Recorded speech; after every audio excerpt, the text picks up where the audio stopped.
Les petits métiers de la pêche mobilisés sur les côtes héroltaises aujourd'hui. Les professionnels demandent plus d'autorisation de pêcher le thon. Explication dans ce journal. Et puis le Front National, Julien Sanchez, condamné en appel à Nîmes à 3 000 € d'amende pour provocation à la discrimination raciale. Il va se pourvoir en cassation. Enfin football, René Girard de retour à la Mosson ce samedi avec sa solide équipe de Lille. Le MHSC devra se surpasser face à la meilleure défense du championnat. Et on commence par une image, le design de la future ligne 5 du tramway montpelliérain. Un concours avait été lancé et 5 candidats retenus pour la phase finale. Et c'est Yellow Window Design qui habillera les futures rames avec l'artiste Mystique. Un choix qui tranche radicalement avec le design des 4 premières lignes de tram. Un tramway, c'est le support idéal. Ça se promène dans la ville, c'est vu par la population, c'est vu par les gens de la rue. C'est super. J'ai accepté de faire ce tramway parce que j'aime les challenges, que je gagne aussi ma vie, que c'est un autre moyen de faire connaître mon travail. C'est aussi un moyen que le grand public rencontre mon travail aussi. Et puis c'est une manière de m'inscrire dans la mémoire de Montpellier et dans la mémoire des gens de cette ville. Les pêcheurs petits métiers se sont donc mobilisés aujourd'hui sur la côte héroltaise. Une quinzaine de bateaux a pris la mer à Valrast pour une pêche symbolique mais illégale. Des professionnels qui demandent une augmentation des autorisations de pêche au thon. Explication, Delia Kaby. Une pêche au thon pratiquée illégalement devant les médias. Les pêcheurs petits métiers de la région se sont mobilisés pour exprimer leur colère. La loi les oblige à rejeter le thon qui se retrouve dans leur filet. En règle générale, le poisson est déjà mort et pourtant, il leur est interdit de le débarquer et le mettre en vente sous peine d'amende. Une absurdité. C'est du bon sens, c'est du non-gaspillage, quoi. À l'époque où on dénonce le gaspillage dans les supermarchés, dans les grandes surfaces, mais nous on fait un gaspillage parce qu'un bateau comme moi rejette à peu près 2-3 poissons par semaine. Certains d'entre eux ont un permis de pêche, mais leur nombre reste limité. Ils demandent donc une augmentation de ces autorisations pour une pêche à titre accessoire.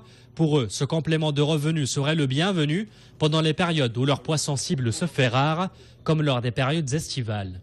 En fait, on a une période très marquée pour la dorade, très marquée pour le merlu, et le thon rouge vient entre les deux périodes se greffer. Donc, nous permettrait de pouvoir exploiter nos pêcheries régulièrement tout au long de l'année. 400-500 kilos de thon, en sachant que nous, c'est du poisson qu'on vend sur le quai, c'est pas du poisson qui est commercialisé à l'étranger, c'est du poisson qui est vendu localement.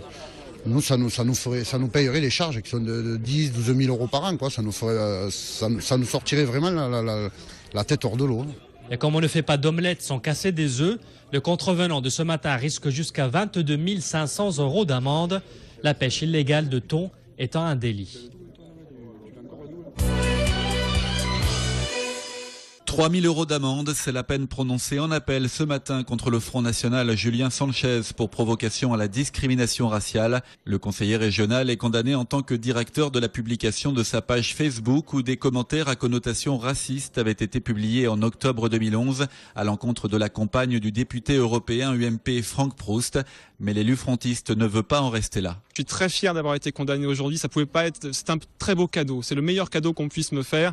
Quand je vois qui a déposé plainte, la compagne ou la maîtresse de Franck Proust, l'avocate socialiste qui était adversaire contre moi aux élections cantonales, une décision politique en première instance. Et bien ici, on le voit, même en appel, la justice de ce pays est tout de même incroyable. Ça m'honore réellement. Mais je forme bien sûr un pourvoi en cassation parce que nous allons casser cette décision. Il faut que le droit soit dit. La Cour effectivement a déclaré que l'on ne pouvait pas écrire n'importe quoi sur un mur et que le créateur d'un mur Facebook est responsable des propos qui sont écrits sur ce mur-là. C'est une des premières jurisprudences que l'on a en la matière, donc je crois que maintenant, effectivement, il faut que chacun prenne sa responsabilité. Et Julien Sanchez a reçu le soutien de Jean-Marie Le Pen, le président d'honneur du Front National, en déplacement dans le Gard, mais aussi dans l'Hérault, pour dévoiler les investitures pour les prochaines élections municipales.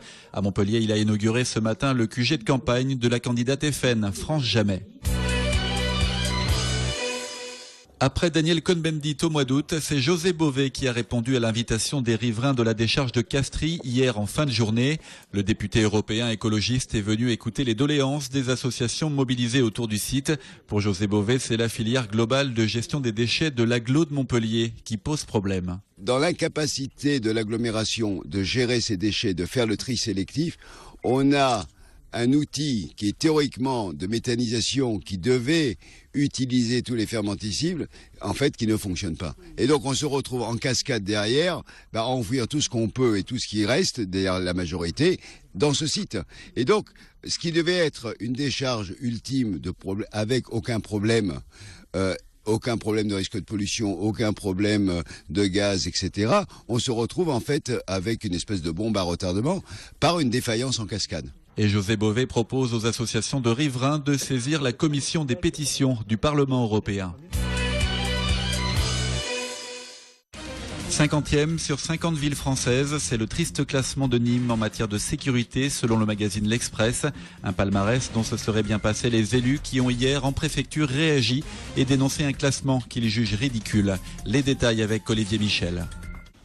Nîmes n'est pas Chicago ou Marseille. C'est en substance ce qu'ont voulu affirmer les élus gardois face au classement de l'Express qui, sur 50 villes, positionne Nîmes bonne dernière en matière de sécurité. Chiffres à l'appui, ils ont donc démontré que depuis le 1er janvier 2013, les violences urbaines étaient en baisse de 22,56%, tout comme les atteintes aux biens de 9,61%, sans toutefois nier que des efforts restaient à faire. Les vols par effraction, car même s'ils baissent, il faut continuer dans ce sens-là. Les vols violences qui ont légèrement augmenté cette année et qui sont vraiment assez très préjudiciables, notamment les vols à l'arraché. Et troisièmement, l'économie souterraine et le trafic et la revente de produits stupéfiants.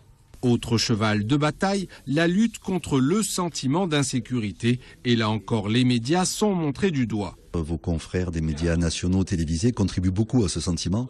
Certaines chaînes se sont spécialisées dans les émissions que vous imaginez, avec beaucoup de violence. Et ça crée ce sentiment d'insécurité. La présence de SDF dans la rue crée le sentiment d'insécurité. La propreté d'une rue crée le sentiment d'insécurité. Donc, la seule chose, c'est comme ça qu'on va essayer de se réorganiser. D'abord, on va augmenter les effectifs de police municipale et on va leur donner des nouvelles missions. Depuis 2001, la police municipale a vu ses effectifs doubler, passant de 74 agents à 149. Et depuis septembre, une patrouille de police contact a été créée. Une présence humaine qui continuera d'être renforcée par la vidéoprotection. D'ici la fin d'année, la ville sera équipée de 250 caméras. Football, René Girard est de retour à la Mosson ce samedi, mais il ne vient pas seul. Sa solide équipe de Lille a de quoi impressionner. Le MHSC devra donc se surpasser face à la meilleure défense du championnat. Mouad Kabi était à l'entraînement. On aimerait bien dire que l'ombre de René Girard plane sur Gramont, mais ce ne serait pas totalement vrai. Il ne reste plus grand monde des artisans du Sacre de 2011 et l'effectif actuel ne semble pas se soucier du retour de leur entraîneur, devenu emblématique. C'est hors terrain entre guillemets. Il a écrit une page de Montpellier qui s'est tournée. Maintenant, nous on se tourne vers l'avenir et avec le nouvel entraîneur qu'on a cette année. Donc c'est un contexte bien entendu différent des autres matchs, mais on va essayer d'y faire abstraction et de prendre le match de la meilleure des manières possibles. Sentiment mis à part donc, René Girard ne revient pas en touriste, mais à la tête d'une belle équipe lilloise. Il faudra aux hommes de Jean Fernandez se montrer solides s'ils espèrent décrocher un résultat. On rentre contre une équipe de qualité, déjà sur le plan défensif, c'est la meilleure défense du championnat. Ils sont 3e du championnat, c'est pas le fait du hasard. On a noté aussi que sur 9 matchs, 7 matchs, ils n'ont pas pris de but. Donc ça dénote un petit peu la qualité de leur organisation défensive. Puis quand on les voit jouer, donc on s'aperçoit aussi qu'il y a une artillerie lourde devant avec des joueurs de qualité. Il y a du pragmatisme et une certaine fierté dans cet MHSC version 2013. Peut-être que finalement, Girard est encore présent à Gramont.